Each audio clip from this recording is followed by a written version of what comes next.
naisip, pero kasi bata sa bahay.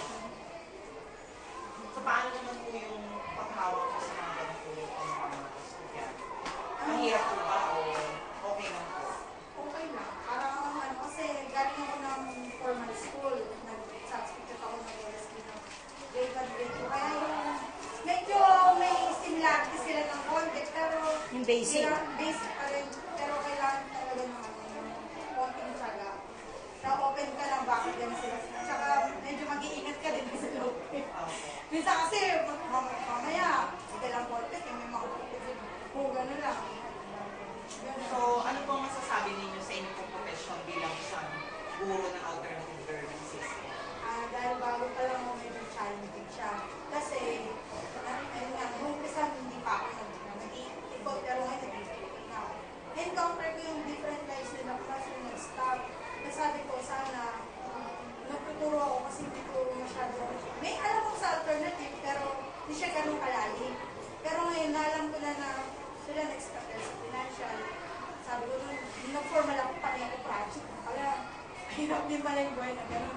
Sabi ko, kung hanggat kakayanin, humingi ng tulong sa iba o kaya ito mag-provide para sa kanila.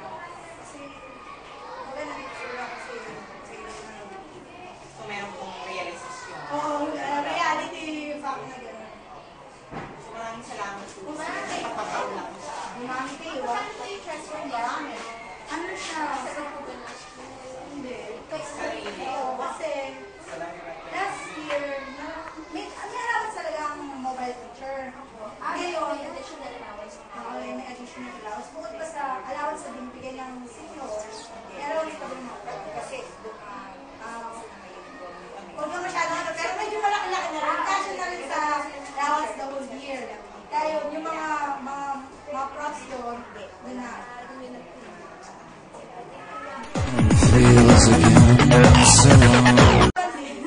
Yung pag nag-top sila, hindi perfect nila. May price silang gusto na. O kaya yung ma-encourage minor, yung Excel, ganyan, magaling. Gusto mo laging file, perfect. So, ano po yung content na parati yung subject matter? Ano kasi, kaya start ko lang sa kanila, hindi na sila. So, nag-start lang ako sa marat. Nag-start ako nung sa essay, kung sa boy,